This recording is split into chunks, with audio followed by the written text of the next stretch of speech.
Φίλες και φίλοι, γεια σας. Καλώς ήλθατε στο κανάλι μας. Σήμερα θα παρακολουθήσουμε μαζί πώς μπορούμε να φτιάξουμε αυτά τα υπέροχα γλυκά παξιμαδάκια γλυκανίσου, τα οποία μπορούν να συνοδεύσουν τον πρωινό μας καφέ, το κολατσιό μας ή για το σχολείο των παιδιών. Πάμε λοιπόν να παρακολουθήσουμε μαζί τα υλικά και τη διαδικασία για την εκτέλεση της συνταγής μας. Ξεκινάμε λοιπόν με 220 γραμμάρια ηλιέλαιο,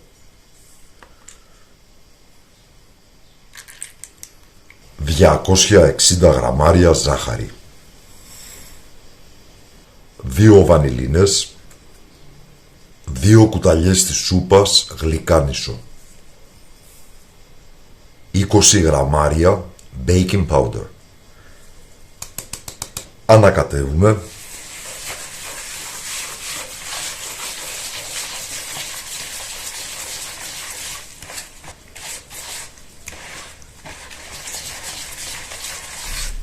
Και θα προσθέσουμε 3 μεγάλα αυγά.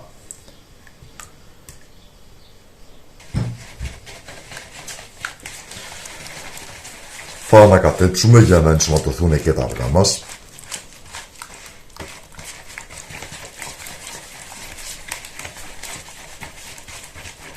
Και τέλος 500 γραμμάρια αλεύρι για όλες τις χρήσεις.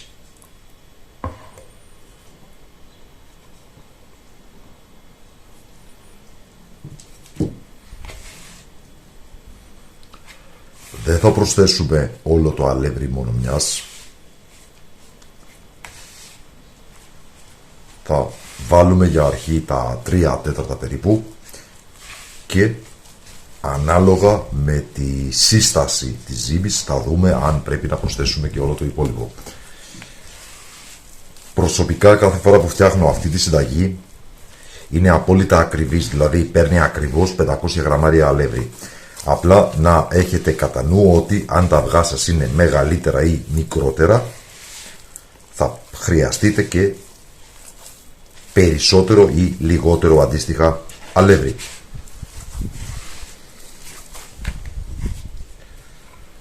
Το βλέπετε εδώ, θα το πάρει όλο όπως σας είπα.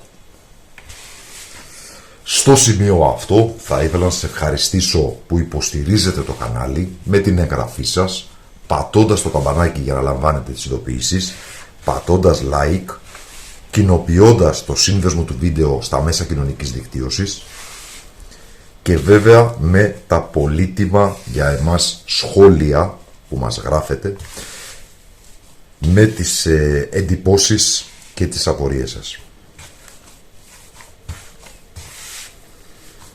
Ο σκοπός μας εδώ είναι να δημιουργήσουμε μια λία εύπλαστη και ομογενή ζύμη που δεν κολλάει στα χέρια. Όπως σας έχω δείξει και σε άλλο βίντεο, μπορείτε αυτή τη ζύμη να την τοποθετήσετε μέσα σε ένα ταψάκι περίπου 30x40, να την απλώσετε ομοιόμορφα και να κόψετε τα παξιμαδάκια τετράγωνα. Δείτε το αντίστοιχο βίντεο.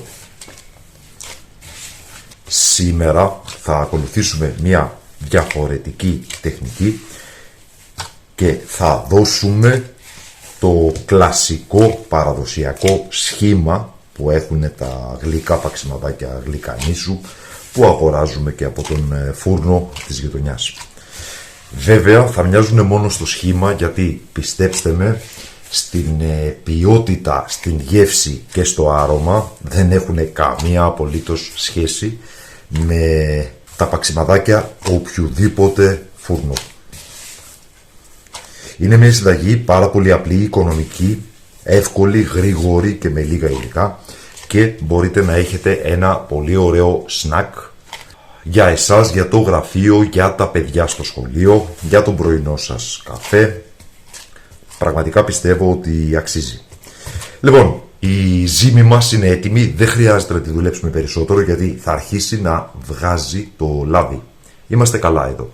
Τι θα κάνουμε λοιπόν τώρα? Έχουμε λοιπόν μια λαμαρίνα πάνω στην οποία έχουμε στρώσει λαδόκολλα και Εδώ έχουμε τη ζύμη μας, την οποία θα χωρίσουμε σε περίπου 2 ίσα μέρη. Εδώ λοιπόν έχουμε το ένα κομμάτι από τα δύο, το οποίο θα το ανοίξουμε λίγο. Θα το κάνουμε δηλαδή σαν ένα μικρό ρολό από ό,τι βλέπετε. Βλέπετε αυτό εδώ. Και θα πατήσουμε λίγο την επιφάνεια, ώστε τα παξιμαδάκια μας να μην βγουν στρογγυλά. Ακριβώς το ίδιο θα κάνουμε και με το άλλο κομμάτι.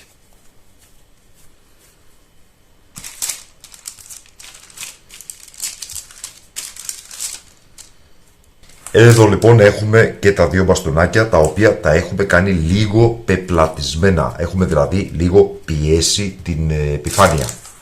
Εδώ έχουμε ένα αυγό, το οποίο θα ανακατέψουμε πάρα πολύ καλά με τη βοήθεια ενός πινέλου μαγειρικής.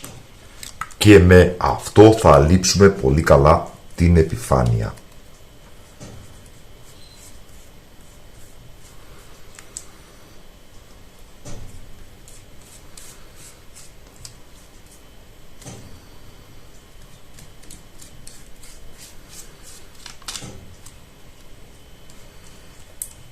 Το ίδιο εννοείται και στο δεύτερο ρολό.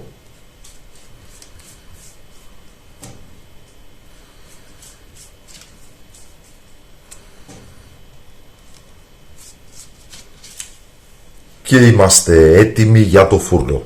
Θα ψήσουμε σε προθερμασμένο φούρνο στους 180 βαθμούς Κελσίου για περίπου 35 με 40 λεπτά, μέχρι η ζύμη να αποκτήσει σώμα. Δηλαδή δεν θα είναι εντελώς ψημένα, αλλά θα είναι αρκετά μαλακά ώστε να μπορούμε να κόψουμε τα παξιματάκια και στη συνέχεια να τα φουρνίσουμε για να τα ξεράνουμε όπως πρέπει σωστά. Αυτό που λέμε δηλαδή δίπλο φουρνιστά.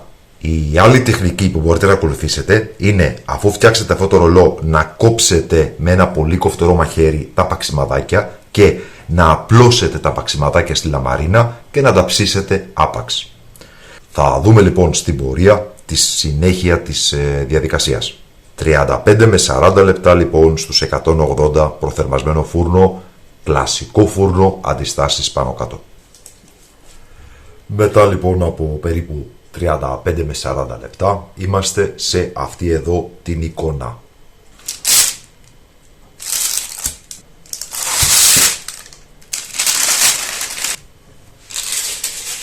Θα βάλουμε λοιπόν το κάθε μπαστούνάκι πάνω σε ένα ξύλο κοπής και με ένα κοφτερό, κατά προτίμηση οδοντοτό μαχαίρι, θα κόψουμε τα παξιματάκια μας.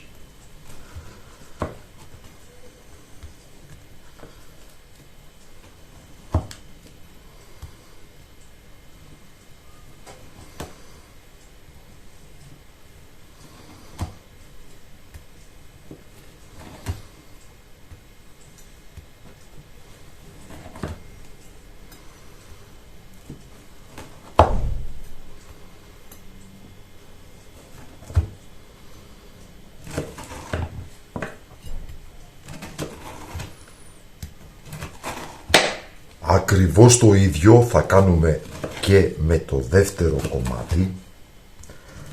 Το πάχος στο οποίο θα κόψετε τα παξιμαδάκια εξαρτάται από εσάς. Νομίζω ότι περίπου στο 1 εκατοστό είναι καλά. Και τα παξιμαδάκια τα οποία κόβουμε θα τα τοποθετήσουμε ξαπλωμένα πάνω στην ίδια λαμαρίνα. Εννοείται πάνω σε αντικολλητικό χαρτί. Θα σας δείξω σε λίγο μόλις ολοκληρώσω τη διαδικασία. Εδώ λοιπόν βλέπουμε τα παξιμαδάκια, τα έχουμε κόψει και τα έχουμε αραδιάσει, όπως σας είπα, πάνω στην ίδια λαμαρίνα, πάνω στο ίδιο αντικολλητικό χαρτί ψησίματος, και θα ψήσουμε για επιπλέον 20 περίπου λεπτά μέχρι να πάρουν ένα ωραίο ρόδινο χρώμα και από τις δύο πλευρές, δηλαδή θα τα γυρίσουμε στα μισά του χρόνου, και εννοείται ότι θα χαμηλώσουμε τη θερμοκρασία, δηλαδή Θα ψήσουμε πλέον στους 160 βαθμούς Κελσίου. Τα παξιμαδάκια μας λοιπόν είναι έτοιμα όπως βλέπετε και έχουν ελαφρά κρυώσει, οπότε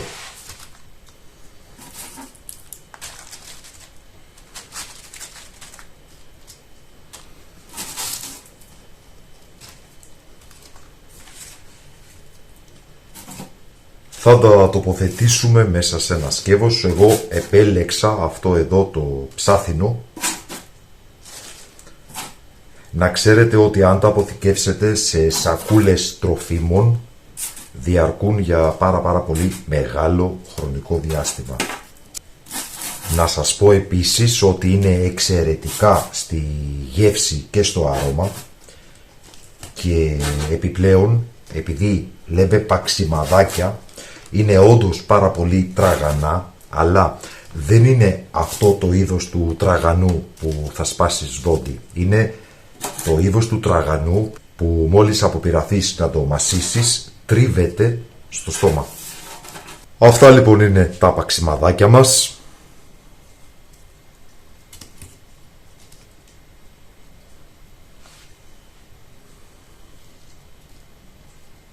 Ιδανικά για να συνοδεύσουν τον καφέ σας, το κολατσιό σας και για το σχολείο των παιδιών.